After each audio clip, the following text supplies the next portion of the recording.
Bonjour chers fidèles abonnés de Nalliance TV.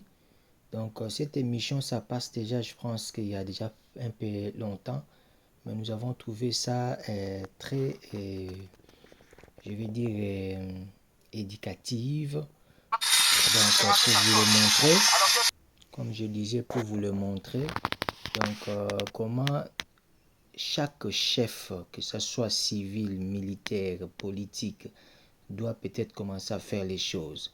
Le colonel Désiré, qui est le commandant du camp Kokolo, j'ai beaucoup aimé ce qu'il a fait. C'est pourquoi ça m'a, étant aussi fils de militaire, ça m'a encouragé donc de diffuser ces émissions dans notre chaîne ici, Nalliance TV. Donc c'est quand même bien comme ça pour veiller sur la propriété, parce que la propriété, c'est déjà l'état de la bonne santé en fait. Quand là où vous êtes, c'est propre, donc la santé aussi s'en suit. C'est très important. Voilà, je voulais suivre et c'est parti.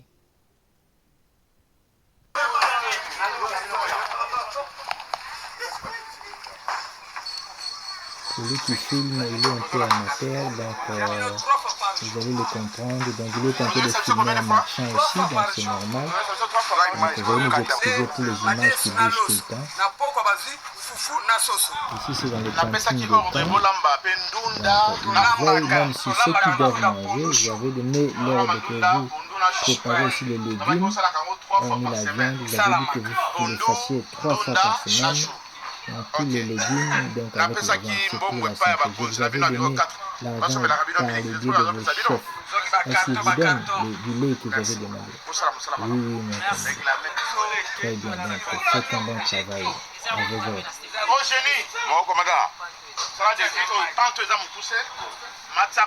Génie, refais le début de ces pentes ici, c'est trop court. Il faut que ça soit un peu surélevé et surtout incliné pour que l'eau commence à tomber vers, pas sur terre, mais il faut mettre le gouttière pour qu'il y ait une évacuation, pour éviter des dégâts. Il faut faire le devis là le plus vite possible. Nous sommes dans la... Ça, c'est les interventions maintenant de la, je pense, la responsable de cantine de camp Kokolo. Et puis dans la joie de voir que le chef vient contrôler jusqu'à la cuisine, qu'est-ce que nous faisons, comment est-ce qu'on fait. Et je suis sûr parce que lui, il mange, c'est-à-dire nous faisons des choses bien parce que lui-même, il mange aussi, il n'est pas comme d'autres. Ici, le militaire mange 3 fois par jour. Le matin, il prend le bouilli, à midi, il mange les haricots et le riz. Et le soir, il mange le foufou, c'est la semoule, poulet et légumes à côté. Et nous, nous sommes bien parce que nous avons des cartons du lait que nous prenons pour garder notre santé. Et là, il visite le bureau dans, je pense, dans notre commandant du camp. Il lui donne conseil, il dit donc de la même façon que ton bureau est propre à l'intérieur, il faut que ça soit propre aussi à l'extérieur. Je pense que le bureau est là que vous voyez à l'extérieur, c'est quand même sale.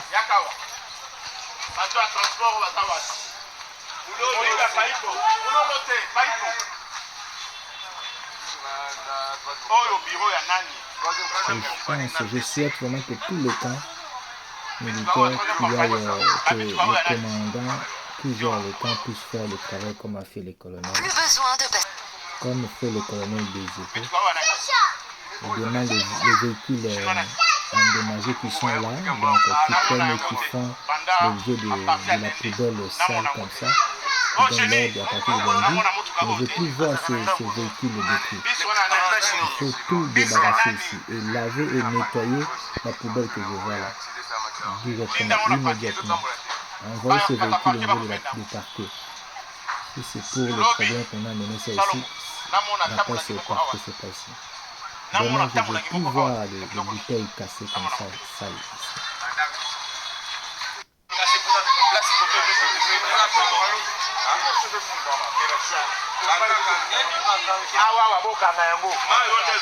Vous pouvez négliger cette émission, mais pour ceux qui connaissent, pour ceux qui veulent bien que le Congo développe, c'est avec des actions pareilles que le Congo doit développer. Imaginez-vous si ça descendait même dans les quartiers civils, et que les chefs de quartier, les bourgmestres, ainsi de suite, donc descendent, font des réunions, des rassemblements samedi, qu'on appelait comme accoutumé samedi salongo, c'est-à-dire samedi de travaux publics. Voilà. Là, il va aller visiter chaque famille de ces soldats, d'autres qui sont peut-être mutés dans des endroits différents, mais qui ne sont pas sur le camp. Mais il visite pour voir si chacune des mamans a mis à l'œuvre ce qu'on leur avait donné comme ordre sur la propreté. Et il trouve en même temps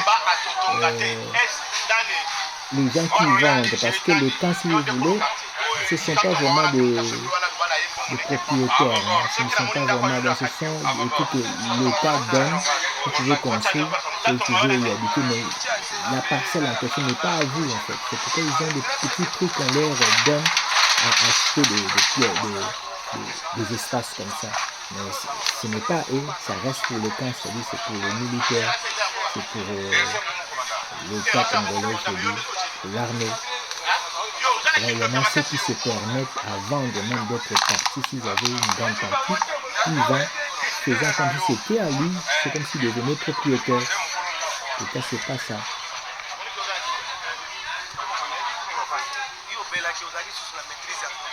Parce que dans l'armée, c'est autre chose. Imaginez-vous qu'un jour, on va vous muter tous.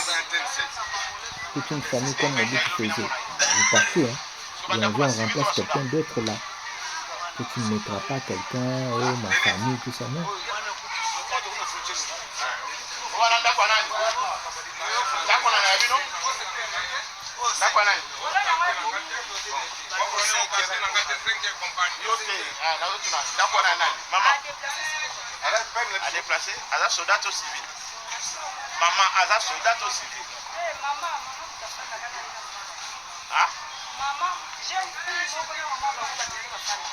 Soldat civil. Oba na ye lelo yo na pokwa. Ntango ya ozonga soki aza civil akanga biloko na ye abima avake na kokoka ndako na lobi. Yo toilette na yo eza wapi? Nasa fongola lido ndako. Fongola lido ndako na yo.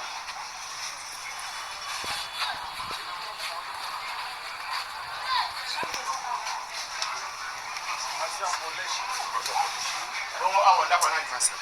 Habitation au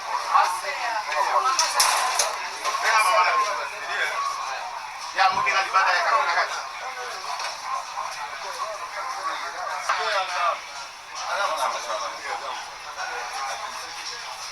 Na lube ya jemu bana ye? Mama ye pisa lube ya kateki ba lupango ebele, lobi na mona ye. Lobi na mona ye na biro. Ah, esa papa lobi na mona.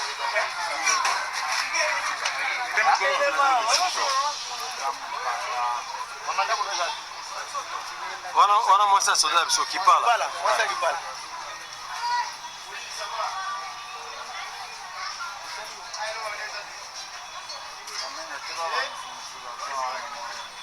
Banzilora banyeza kuna Manga. Ebo balula kasi ata bilango imono. bilanga oza sanite mama.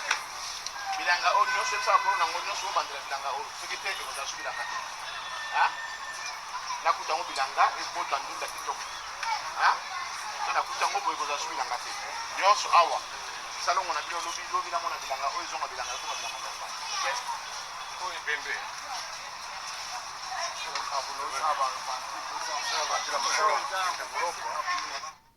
Since it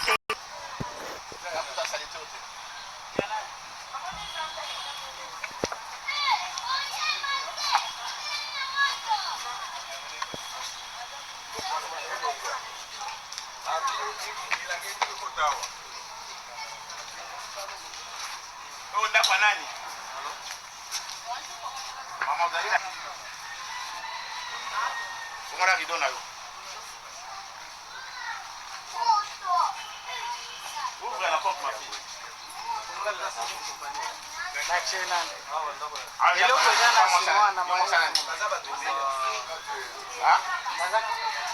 Oza basi wambi ya- Oyo biloko nani oyo?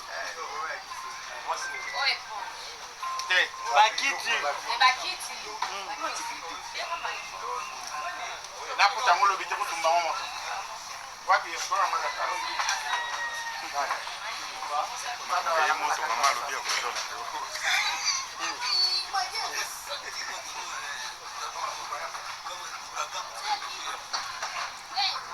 Ozalaki na réunion? Nalobaki nini? tobaki propriété na kobongisa bisika tovandi ezala propre na basinga liboso ya ponctuel Oyo nini? oyo eza bakiti ebebaki nde totyaki awa na otumba Mba yango namona yango sute. Yelanga mai epa na yo. Azala besoin na mela mai.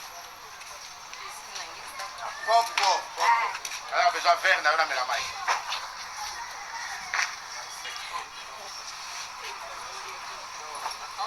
Merci.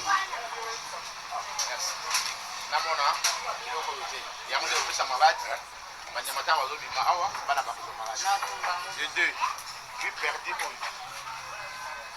Eza mai ya sali te bozosokola ezalaka nettoyer chaque fois.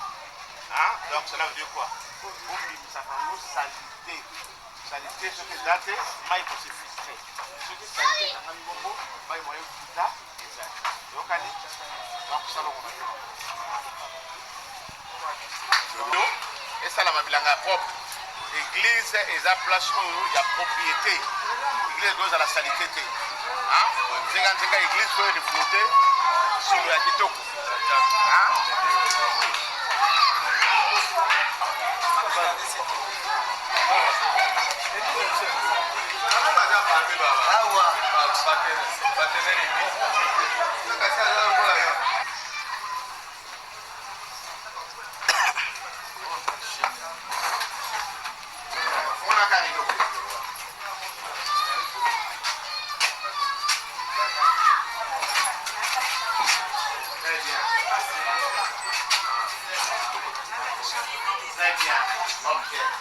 Ah oui, pas nice. Capitaine Monté. Capitaine Monté. C'est le peu. Mamboleo.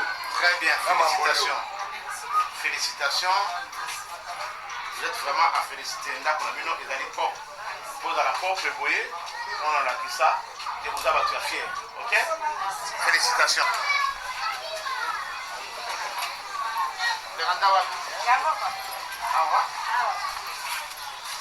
OK. Très bien. Voilà, bino, nous c'est la propre. Mon frère, bonjour. Ah, il n'y a pas de possible. Ah, il pas possible. Ouais, madame. Madame, il y a un peu pour nous.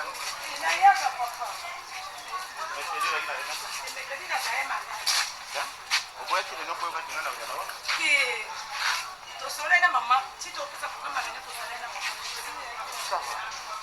Ça va. Ok, très bien, c'est propre. C'est bien. Merci beaucoup.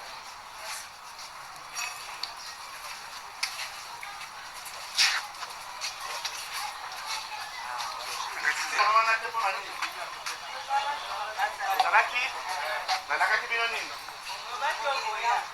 Ah? Naoya? Okai na yi. Mama yo do bote keso. Boni awa. Bana lo awa. Awa.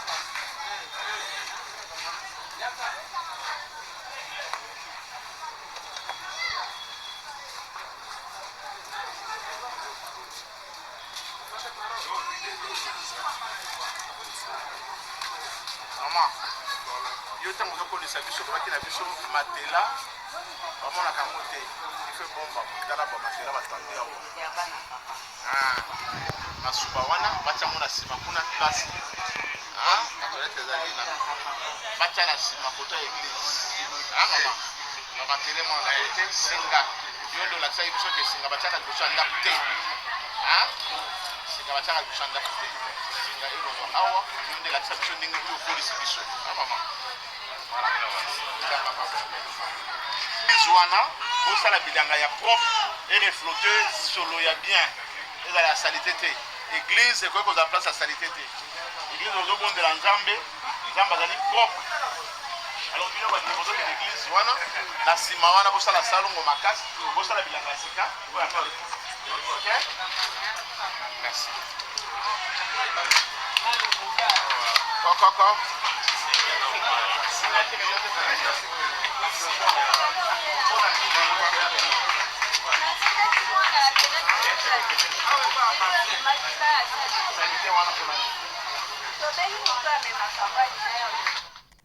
Napoléon.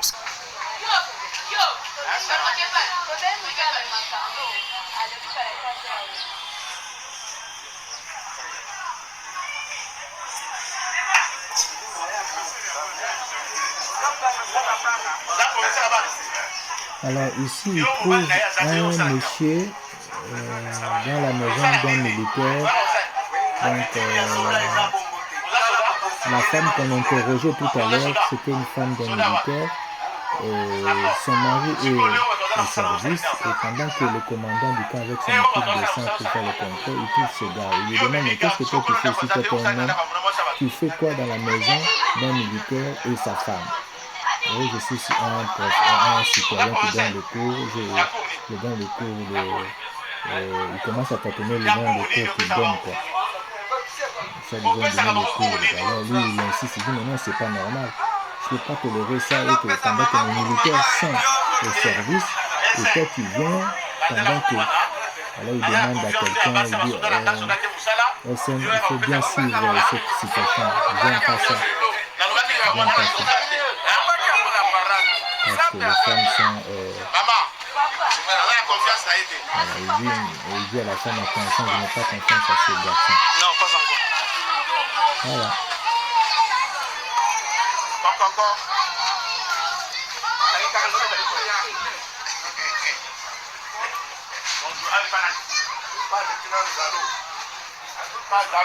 Oui.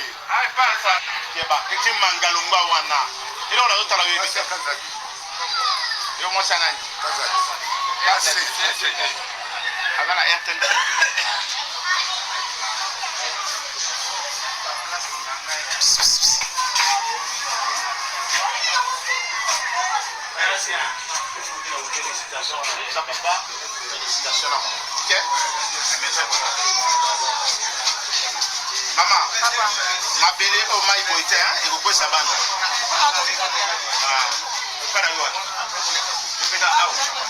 Ok, vous apprenez. Très bien. Hein?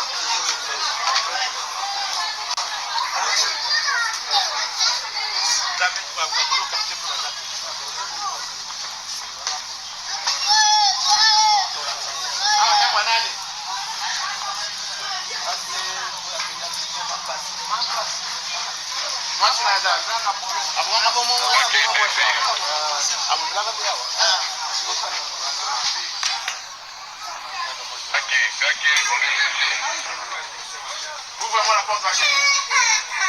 Tu peux entrer? Tu me permets d'entrer? D'accord.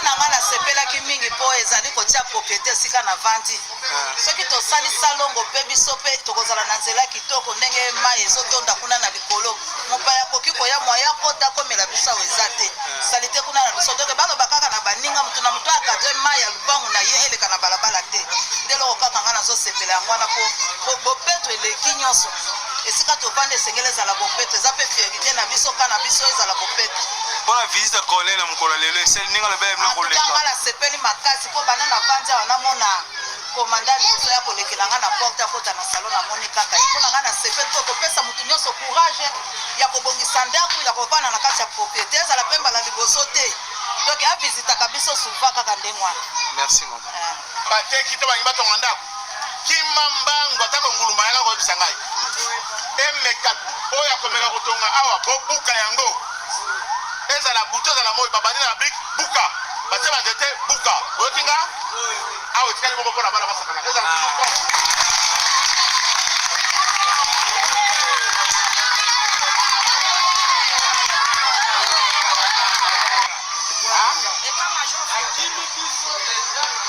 Toilette soin. On va à la toilette. Je vais dans la toilette. Tu es propre.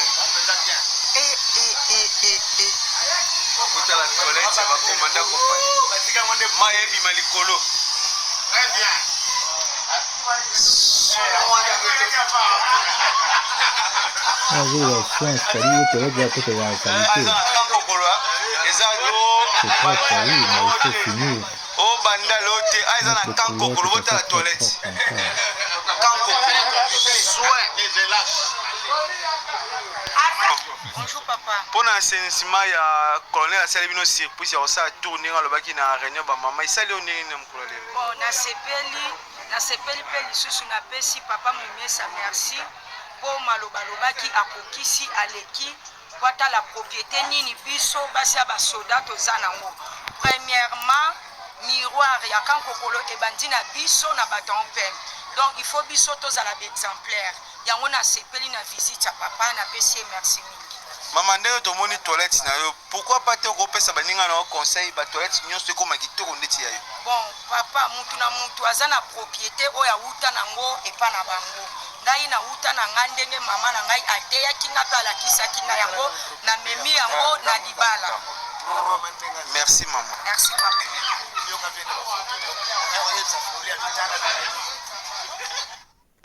Peur des mauvaises odeurs?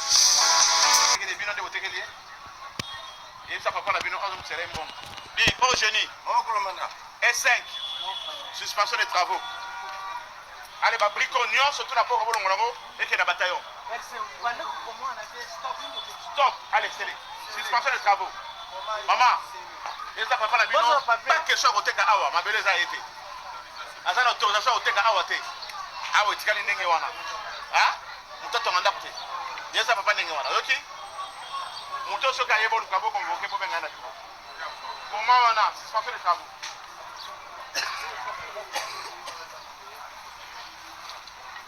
On fait construire des toilettes publiques à eau.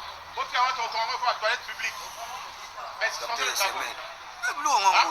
Awa, toilette publique awa. Pour la quartier Nyonso. Nous toilette publique awa. Pour la quartier Nyonso tout. Allez, suspension de travaux. Donc on a pas à gâter. S1. Oyokinga. Ah? Au génie. Awa, suspension de travaux. Pour la toilette publique, comment on a suspension de travaux? Nani FM a voir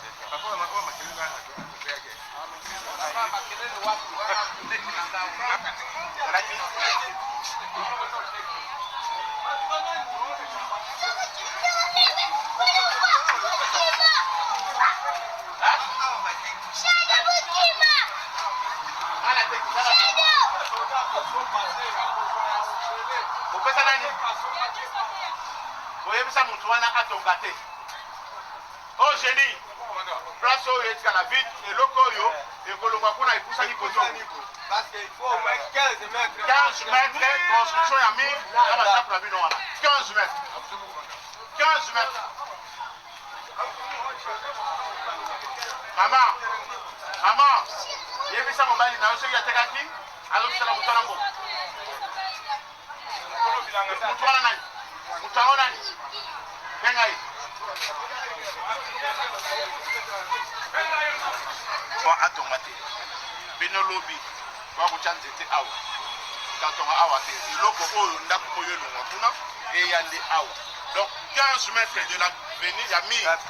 Mire ya clôture qui va construction na bino 15 mètres. Soki na moni kaka eza na 10 mètres ou 5 mètres yo olongo mosala pe bakangi yo. Okinga? Comme ça, bah oui, c'est besoin de maintenant. Donc awa mutu asombaki we esaye ke bongo na ye ekei na mai awa akotonga te ndako na bino bolongo na okuna kopesa moko botala bino na pesa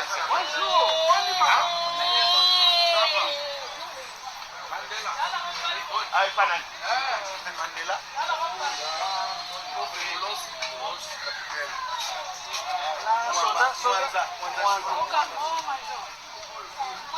awa nana zotongo mama loba na ye atonga te awa etongama te o génie suspension de travaux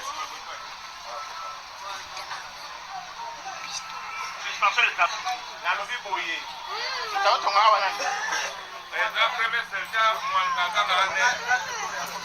loba na ye ke atonga lisusu awa te awa mpona bana basaka yokani o génie